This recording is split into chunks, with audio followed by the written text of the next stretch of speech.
We turn to White House National Security Advisor Jake Sullivan. Thank you for joining us. Can you give us the latest on the negotiations, or if there are negotiations still underway regarding the hostages?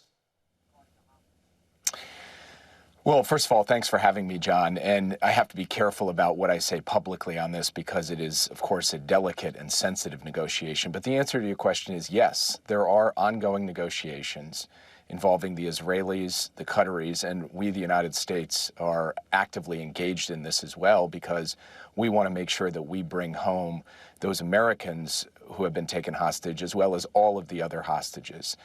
So that continues. There are efforts to try to secure a deal that would involve the release of hostages, and the president's not going to rest until we achieve that deal so that every single one of those hostages can come home safely. And what are the numbers, as you understand it? I've heard the Israelis say that there are 239. Is that accurate? How many of them are Americans? We do not know the precise number of hostages. We know the number of missing, and that's the number the Israelis have given, but we don't know how many of those are still alive. As far as the Americans are concerned, there are 9 missing American citizens, as well as a missing legal permanent representative, a green card holder. And so that's the number that we are working with. That's the number that we are trying to ensure the safe return of. And we have been engaging with the families. In fact, I will personally be seeing family members of the American hostages this coming week. Hamas claims that a number of hostages have been killed by Israeli airstrikes. Do we believe that's true?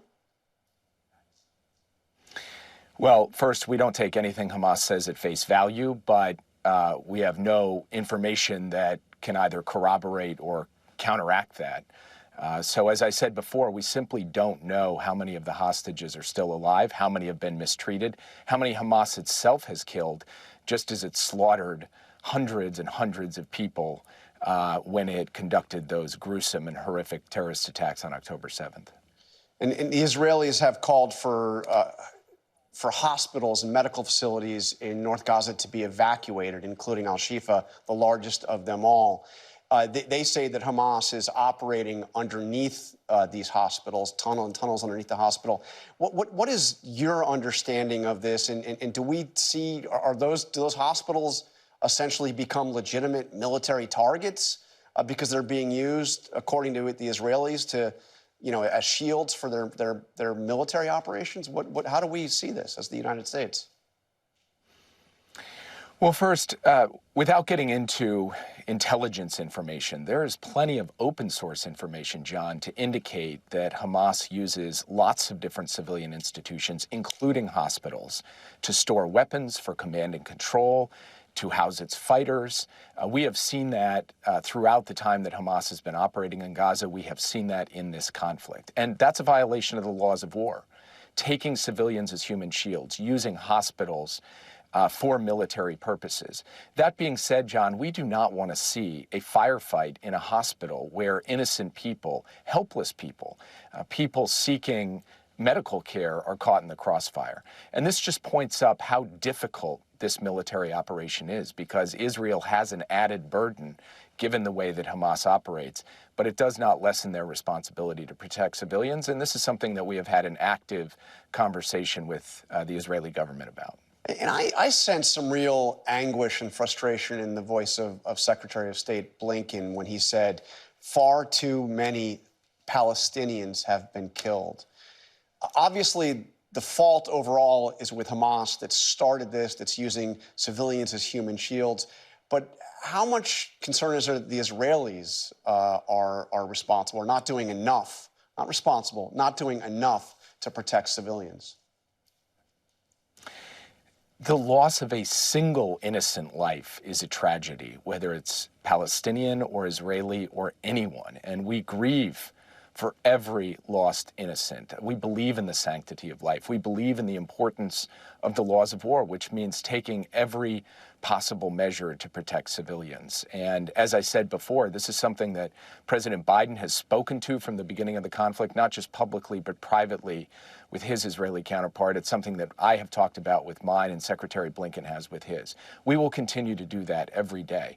At the same time, we will continue to stand behind the proposition that Israel has the right to defend itself against terrorist attacks. And with Hamas, you are dealing with an organization that has come out since October 7th and said that it wants to repeat October 7th again and again until Israel no longer exists. That is the reality Israel is confronting. And so they are taking measures to try to go after the terrorists. It's their obligation to do so in a way that separates the terrorists from innocent Palestinian civilians. I want to play you something that Bibi Netanyahu said to David Muir about the reality of what Israel will face after Hamas is defeated. Take a listen. I think Israel will, for an indefinite period, will have the overall security responsibility, because we've seen what happens when we don't have it. So what's your take on that? I mean, he's also later said they don't seek to govern Gaza, but that sounds like an Israeli occupation of Gaza. Is that where this is going?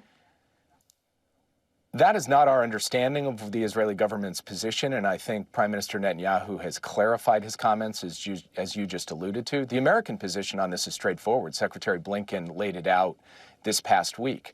No reoccupation of Gaza, no reduction in the territory of Gaza, no forcible displacement of Palestinians, and Gaza should never be allowed to be used as a base for terrorist attacks against Israel or anyone else.